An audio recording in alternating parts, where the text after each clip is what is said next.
कामिका एकादशी व्रत कथा।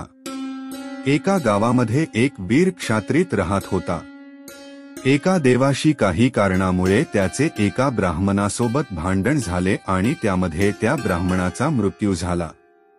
आपल्या हातून मेलेल्या त्या ब्राह्मणाचा अंत्यविधी करण्याची इच्छा त्या क्षत्रियाने व्यक्त केली, परंतु इतर ब्राह्मणांनी त्याला परवानगी दिली नाही।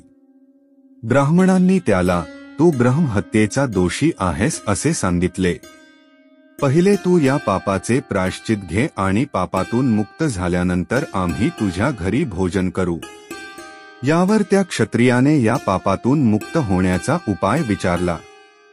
तेव्हा ब्राह्मणांनी सांगितले की आषाढ मासातील कृष्ण पक्षातील एकादशीला भक्तिभावाने श्री विष्णूंचे पूजन आणि व्रत करून ब्राह्मणांना अन्नदान दक्षिणा देऊन आशीर्वाद प्राप्त केल्यानंतर तुला या पापातून मुक्ती मिळेल। ब्राह्मणांनी सांगितल्याप्रमाणे क्षत्रियाने एकादशीचे व्रत केले। त्या दिवशी रात्री भगवान विष्णूने क्षत्रियाला दर्शन देऊन तुला ब्रह्महत्येमधून मुक्ती मिळाली आहे असे सांगितले। अशा प्रकारे कामिका एकादशीचे व्रत केल्यामुळे क्षत्रियाला पापातून मुक्ती मिळाली। महत्व धर्म ग्रंथानुसार कामिका एकादशीचे व्रत महत्व स्वतः ब्रह्मदेवाने देवर्षी नारदांना सांगितले आहे।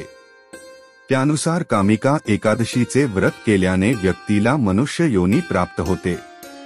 जो व्यक्ती या दिवशी भक्तिपूर्वक भगवान विष्णूला तुळस अर्पण करतो त्याची या संसारातील सर्व पापांमधून मुक्ती होते। जो व्यक्ती या एकादशीच्या दिवशी रात्री भगवान विष्णूच्या मंदिरात जाऊन तुपाचा किंवा तेलाचा दिवा लावतो त्याचे पितर स्वर्गलोकात अमृतपान करतात। पाप नष्ट करणाऱ्या या कामिका एकादशीचे व्रत प्रत्येक व्यक्तीने अवश्य करावे।